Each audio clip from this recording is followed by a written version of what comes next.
예수님께서 세리인 마태를 제자로 부르시고 그의 집에서 다른 세리들과 죄인들과 함께 식탁에 그들을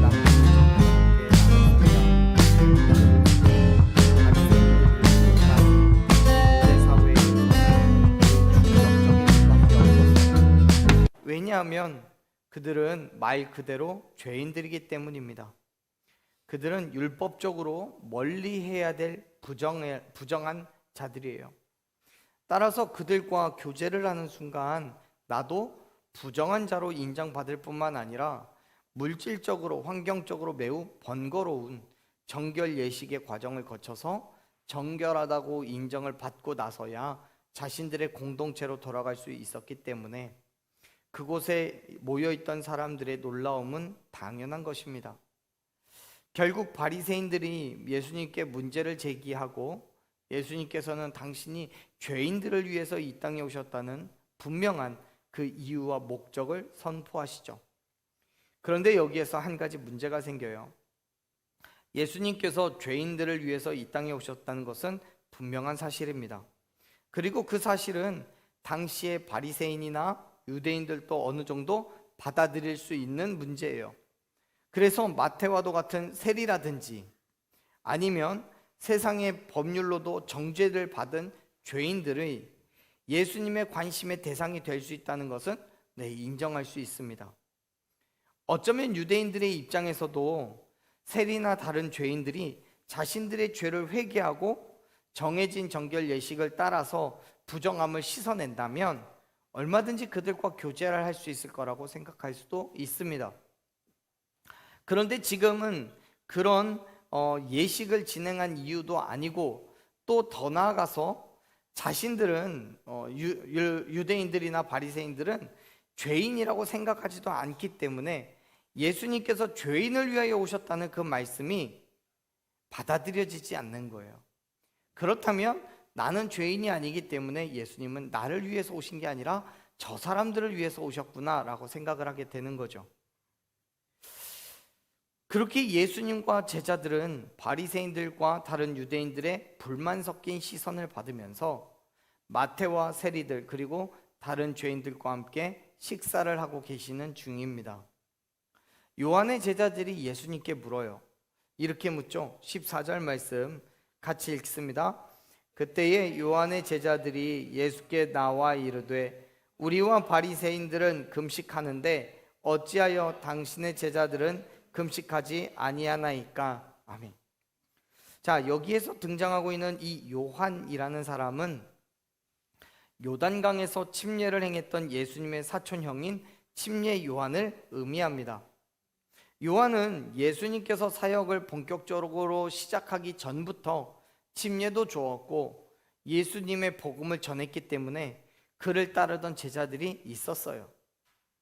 그들은 침례 요한을 통해서 예수님이 이 땅에 오신 메시아라는 사실은 알았지만 여전히 율법적인 믿음의 태도를 유지하고 있었기 때문에 예수님과 제자들이 금식하지 않는 그 이유에 대해서 물어보게 되는 거죠. 자, 금식에 대해서 우리가 좀 생각해 봐야 됩니다. 사실 유대교의 율법에서는 금식을 권장을 합니다. 소위 경건한 유대인들은 일주일에 2번, 즉 월요일과 목요일에 거의 의무적으로 금식을 했었습니다. 금식을 자주 하고 또 오래 하는 것이 그 사람들의 믿음의 척도가 되었습니다. 그런데 14절에서 보이는 것처럼 예수님께서 마태의 집에서 식사를 하시는 그때가 바로 그 2번, 월요일하고 목요일 그 2번 중에 어느 날인지는 모르겠지만 한 번에 속했던 거죠. 즉 금식하는 날이었어요. 그러니 당연히 요한의 제자들은 자기들이 금식일에 금식을 하고 있었던 중이었는데 예수님과 제자들은 금식을 하지 않기 때문에 달갑지 않은 거예요.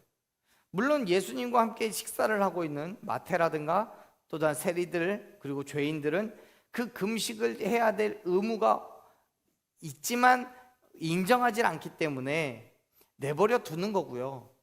그들의 관심은 요한의 제자들의 관심은 금식을 해야만 하는 분명한 의무가 있다고 생각되는 예수님과 그의 제자들에게 있는 거예요.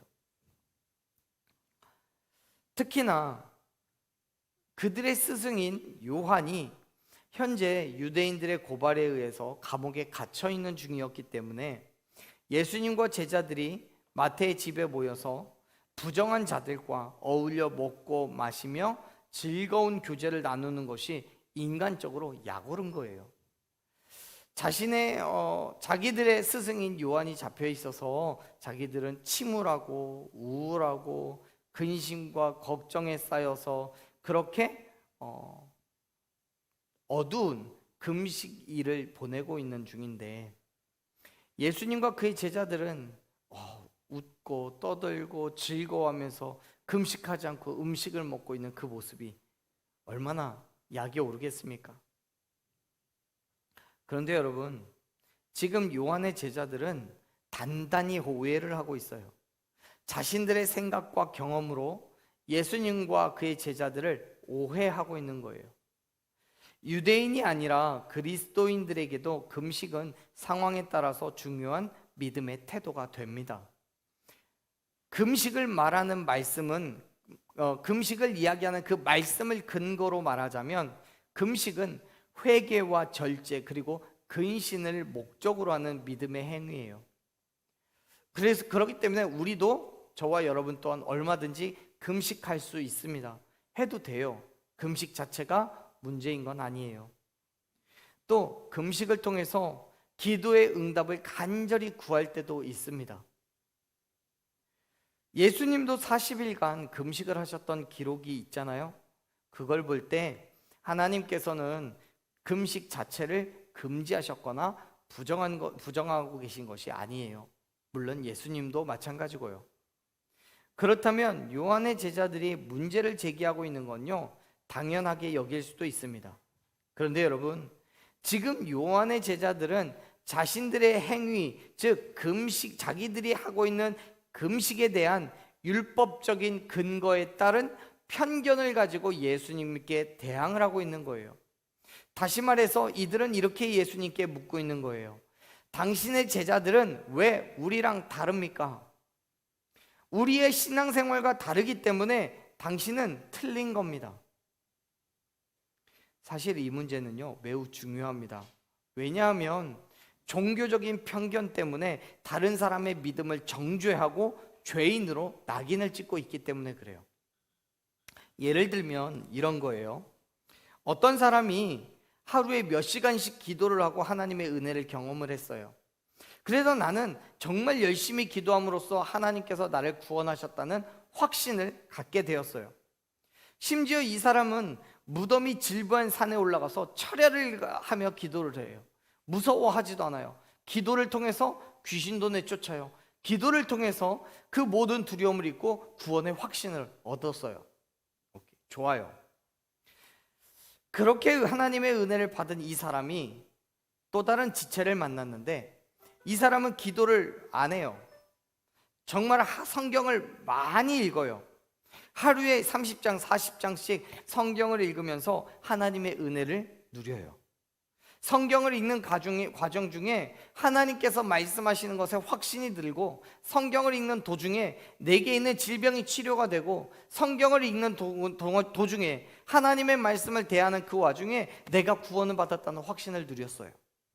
이 두 사람이 만나서 대화를 합니다. 야, 김집사, 맨날 성경만 읽으면 뭐해? 기도 안 하면 아무 소용없어. 기도해. 기도해야 구원받는 거야.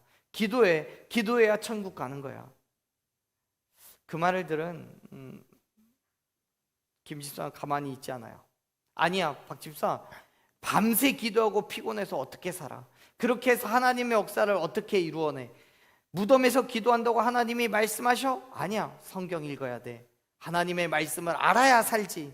하나님의 말씀 모르면 안 돼. 네가 틀린 거야. 여러분, 하나님께서 주시는 은혜는요, 하나의 통로만 있는 게 아니에요. 은혜는 매우 다양한 방법으로 각자의 상황에 맞춰 하나님께서 주권적으로 주시는 것임을 믿으시길 바랍니다. 은혜는 기도를 통해 받을 수도 있는 거고, 성경은 말씀을 통해서 받을 수도 있는 거고, 찬양하는 중에 받을 수도 있는 거고요. 교회의 문턱을 드나드는 그 과정 가운데도 은혜를 받을 수 있는 거예요. 그렇기 때문에 내가 은혜를 받은 방법만이 옳고 다른 것은 다 틀리다라고 말하는 건 옳지 않습니다. 그러한 점에 있어서 신앙의 표현도 마찬가지예요. 누구는 금식을 열심히 하고, 누구는 헌금 생활을 열심히 하고, 누구는 전도를 열심히 하고, 그런 거예요. 내가 금식한다고 다른 사람에게 금식을 강요할 수 없는 거고요. 내가 성경 읽기나 기도를 한다고 다른 사람에게 그러한 것들을 강요할 수도 없는 거예요. 그러한 측면에서 지금 요한의 제자들은 예수님께 매우 잘못된 문제 제기를 하고 있는 거죠. 나는 금식을 하고 있는데 당신들은 왜 금식하지 않습니까? 오늘은 금식을 하는 날입니다. 다른 거 다 제껴두고 여러분들 금식하십시오 라고 말하는 거니까요. 그래서 예수님은요 뭐라고 대답하십니까? 15절 말씀은 이렇게 얘기합니다. 15절 읽습니다. 예수께서 그들에게 이르시되 혼인집 손님들이 신랑과 함께 있을 동안에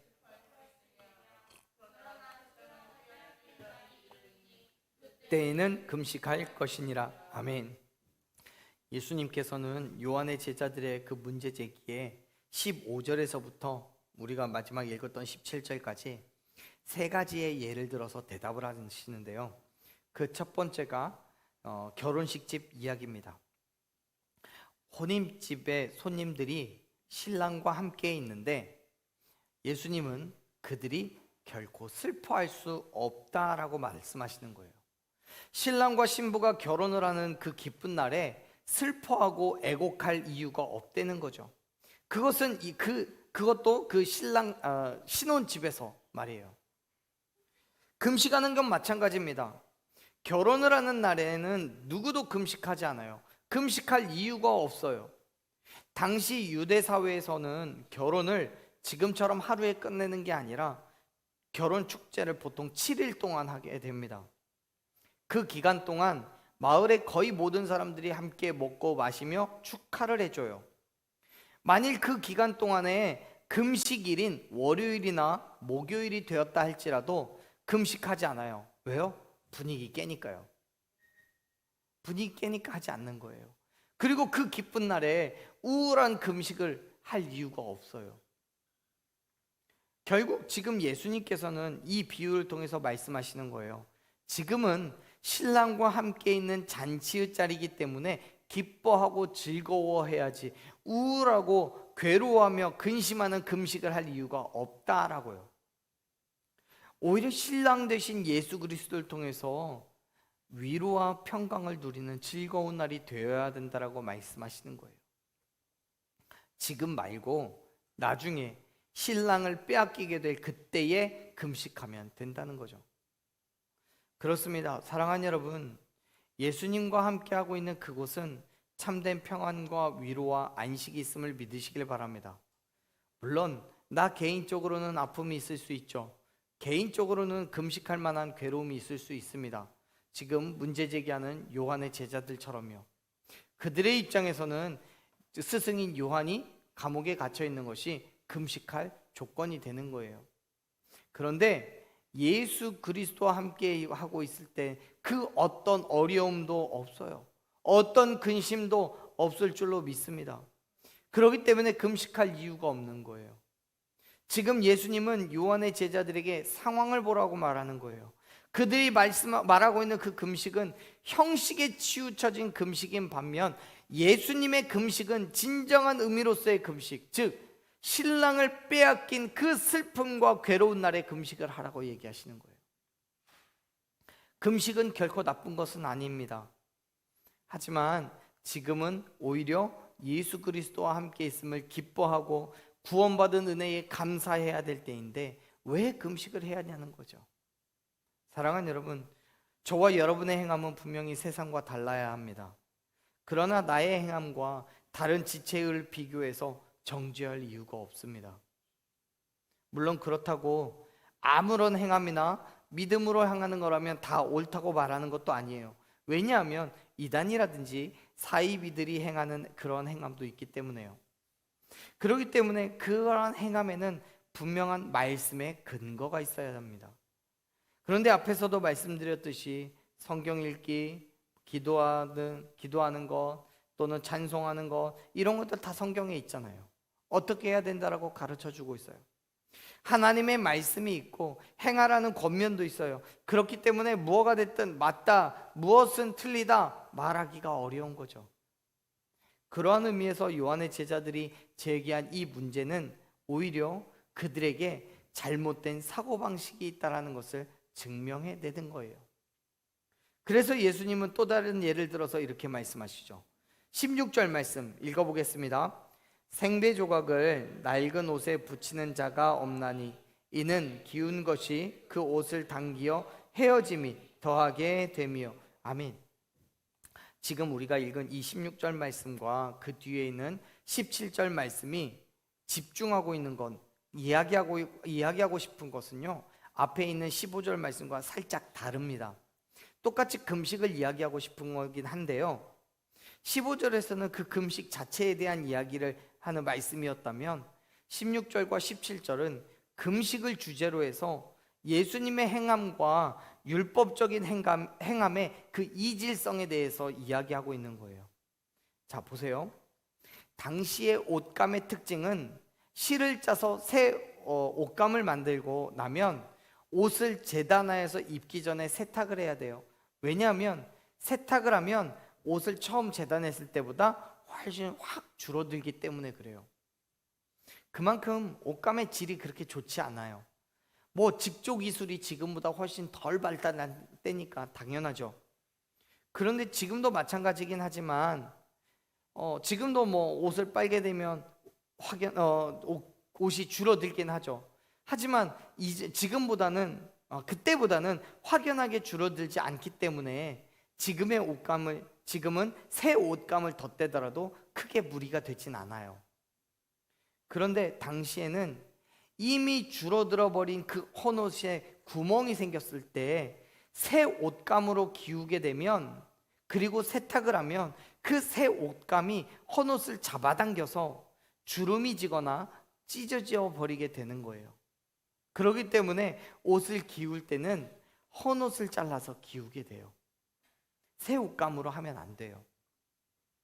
지금 예수님은 그 새 옷감을 예수님의 말씀이라고 비유하고 헌 옷감을 율법으로 비유하는 거예요. 그래서 이 둘이 함께 할 수 없다는 것을 말씀하시는 거죠. 즉 예수님의 복음과 유대인들의 율법주의적인 그 사고는 절대로 조화가 되지 않아요. 그렇습니다. 지금까지 유대인들은 율법적인 헌옷을 입고 있었습니다. 그것은 여기저기 구멍나서 기워 입어야 하는 옷이에요. 그런데 예수님께서 이 땅에 오심으로 그 헌옷을 벗겨내시고 새 옷을 입히셨음을 믿으시길 바랍니다. 헌옷, 즉 율법적인 사고방식을 그대로 가지고 있는 상태에서 예수님의 말씀이 그대로 적용되기가 어려운 거예요. 다시 말해서 왜 금식을 하지 않느냐고 묻고 있는 요한의 제자들에게 지금과도 같은 그 형식적인 금식을 벗어버리고 메시아로 이 땅에 오신 예수 그리스도의 은혜를 입어야 된다라고 말씀하고 있음을 여러분 기억하시길 바랍니다. 그렇습니다. 사랑하는 여러분, 예수 그리스도께서는 저와 여러분에게 새 옷을 주셨습니다. 율법과 인간이 만든 규례로는 결코 하나님 앞에 나아갈 수가 없어요. 그래서 그 옷을 벗어내고 예수 그리스도로 덧입어야 함을 믿으시길 바랍니다. 오직 예수 그리스도의 죽으심과 부활하심을 믿음으로 말미암아 의의 옷, 구원의 옷을 입고서야 비로소 하나님께로 나아갈 수 있음을 믿으시길 바랍니다. 지금 예수님께서는 요한의 제자들에게 하나님께서 율법을 제정하신 그 근본적인 목적과 이유를 가르치시고 단순하게 지켜 행하는 것을 넘어서서 삶을 변화시키는 것으로 완전하게 완성시키고 계시는 거예요. 그렇기 때문에 요한의 제자들이 말하는 것과 같이 형식적인 금식과 같은 율법적인 행함에 매여 있을 이유가 전혀 없는 거죠. 포도주 부대에 대한 비유도 이와 같은 이유로 말씀하십니다. 17절 말씀 읽어볼게요. 읽습니다. 새 포도주를 낡은 가죽 부대에 넣지 아니하나니 그렇게 하면 부대가 터져 포도주도 쏟아지고 부대도 버리게 됨이라.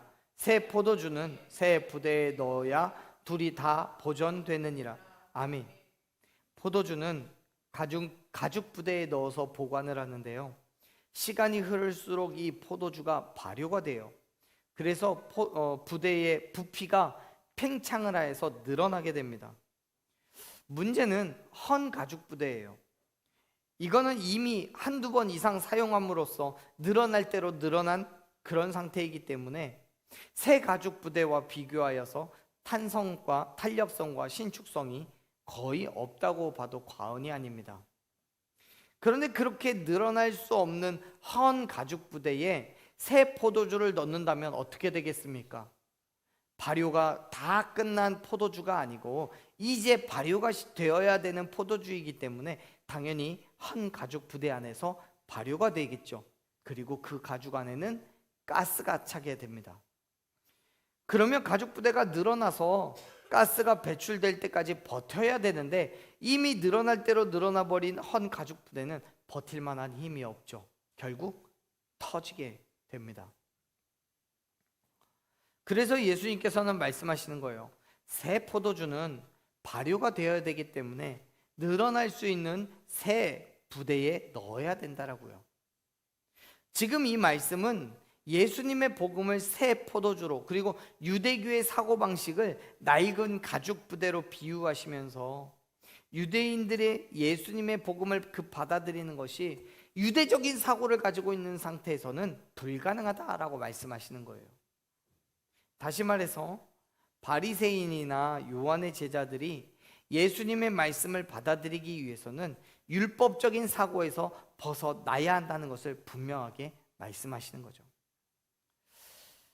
여러분, 따지고 보면 우리도 다르지 않습니다. 우리의 인간적인 사고방식, 세상적인 사고방식으로는 예수님의 말씀을 그대로 이해한다는 게 쉽지 않습니다. 왜냐하면 우리는 우리 식대로, 하나님의 방법은 우리와 전혀 다르기 때문에 그래요. 하나님의 방법을 그대로 우리에게 적용시킨다면 세상은 우리에게, 세상의 가치관과 세상의 방법은 우리에게 분명하게 이야기할 겁니다. 그렇게 하면 안 돼. 그거는 틀린 거야 라고요. 세상적인 방법과 세상적인 가치관 가운데 사로잡혀 있는 우리라면 예수님의 말씀이 우리에게 완벽하게 적용되기가 어렵습니다. 그렇기 때문에 예수님께서 말씀하시는 거예요. 우리에게 있는 세상적 사고방식, 인간적인 사고방식, 세상의 지식, 그 경험을 다 버리고 예수님의 말씀을 받아들여야 된다라고 말입니다. 왜요? 그게 그리스도인이니까요. 지금 요한의 제자들은 자신들의 유대교적인 경험에 매몰되어 있기 때문에 예수님의 행함이 온전해 보이지 않아요. 그거는 결코 옳은 행함이 아니에요. 자신들의 인본주의와 섞여서 하나님이 아니라 자신들의 필요와 유익을 위하여 만들어진 율법적인 행함에는 복음의 진리를 결코 담을 수가 없음을 믿으시길 바랍니다. 예수 그리스도의 복음은 하나님의 말씀과 성령으로 거듭난 삶에 담을 수 있는 거예요. 우리의 삶이, 우리의 지식과 우리의 경험이 하나님의 말씀과 성령의 충만함으로 완전하게 씻어지고 깨끗해지고 완전하게 비워진 그 상태에서 하나님의 말씀이, 예수 그리스도의 복음이 들어왔을 때 우리는 하나님의 거룩한 자녀로서 그리스도인 된 삶으로 나아갈 수 있음을 믿으시길 바랍니다. 그것은 우리가 예수 그리스도의 죽으심과 부활하심을 믿음으로 말미암아 얻는 은혜이라는 거예요. 성경은 고린도후서 5장 17절에서 우리에게 말씀합니다. 누구든지 그리스도 안에 있으면 새로운 피조물이라고. 이전 것은 지나갔지만 새 것이 되었다라고 말합니다. 그리스도 안에 있을 때 우리는 새 것이 될 수 있습니다. 예수 그리스도 안에 있을 때 우리는 이전 것을 버릴 수 있습니다. 예수 그리스도 안에 있을 때 인간적인 자랑과 욕심과 만족과 인간의 지식과 경험은 모두 다 버리고 오직 하나님의 말씀으로 새롭게 될 수 있음을 믿으시길 바랍니다. 그렇게 예수 그리스도 안에 있음으로 새 것이 되었다면 사랑하는 여러분, 이제는 하나님을 따라 의와 진리로 살아가십시오. 바울은 뭐라고 얘기합니까? 에베소서 4장 22절부터 24절까지 말씀에서 우리가 썩어져가는 구습을, 옛사람을 버리고 하나님을 따라서 의와 진리의 거룩함으로 지으심을 받은 새 사람을 입으라고 권면합니다. 새 것, 새 사람. 구습을 버리고 옛사람을 버리고 우리의 마음을 새롭게 하여서 하나님을 따라 의와 진리의 거룩함으로 새 사람을 입었을 때, 그때야 비로소 우리 안에는 새로운 예수 그리스도의 복음을 담을 수 있는 그릇이 만들어지게 됨을 기억하시길 바랍니다. 사랑하는 여러분, 요한의 제자들은 그들의 눈에 비친 금식에 대한 예수님과 제자들의 잘못을 지적합니다. 그리고 그들은 예수님의 교훈에도 끝까지 자신들의 사고방식을 버리지 않습니다. 그렇게 낡은 배옥과 낡은 포도주 부대와 같은 사람으로 남았어요.